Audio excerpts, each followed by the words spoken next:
अब हम पढ़ेंगे धारा 73। धारा 73 क्या कह रही है? अनुज्ञा के बिना न्यायालय की कार्रवाई से संबंधित किसी मामले का मुद्रण करेगा या प्रकाशन करेगा।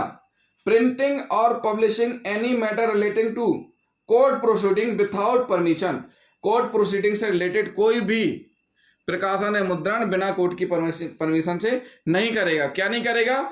जो कोई धारा 72 यानी जो अभी पढ़ी ना 72 धारा में निर्दिष्ट किसी अपराध, निर्दिष्ट अपराध कौन? 64, 65, 66, 67, 68, 69, 70, 71 की बाबत किसी न्यायालय के समक्ष किसी कार्रवाई के संबंध में कोई बात उस न्यायालय की पूर्व अनुज्ञा के बिना मुद्रित या प्रकाशित करेगा, वह दोनों के किसी भांति से कारावास जिसकी अवधि 2 वर्ष तक की हो सकेगी, दंडित किया जाएगा, जुर्माने का भी दायी होगा।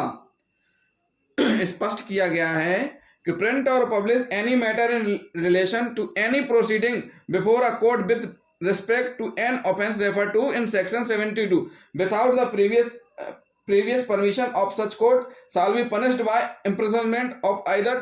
बताया गया है कि अगर कोर्ट की परमिशन के बगैर जो कोर्ट प्रोसीडिंग है जो इन सेक्शंस की है, अगर वो कर रहा है, किसी प्रकार से मुद्रित कर रहा है, छाप रहा है, तो वो अपराध की श्रेणी में है। कोर्ट प्रोसीडिंग चल रही है, यानी जिला कोर्ट में प्रोसीडिंग चल रही है, डिस्ट्रिक्ट कोर्ट में, और उस दौरान इन सेक्शन के संबंध में अगर छापा जा रहा है तो ऐसी स्थिति में क्या माना जाएगा? दंडनीय माना जाएगा, जिसमें 2 वर्ष की सजा का प्रावधान है। लेकिन इसमें स्पष्ट क्या किया गया है कि किसी उच्च न्यायालय या उच्चतम न्यायालय के निर्णय का मुद्रण या प्रकाशन इस धारा के अर्थ में अपराध की कोटि में नहीं आता है।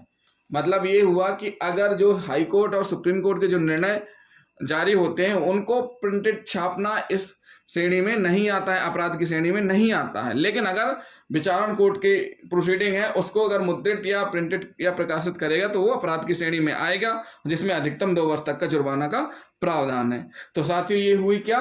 धारा 73, और पहले हमने पढ़ा धारा 72। अब आगे पढ़ेंगे हम महिला के विरुद्ध आपराधिक बल और हमले के विषय में। तो जिन साथियों ने अभी तक हमारा चैनल सब्सक्राइब नहीं किया है तो सबसे पहले हमारे चैनल को सब्सक्राइब कर लें और वीडियो को लाइक और शेयर करना ना भूलें। थैंक यू दोस्तों।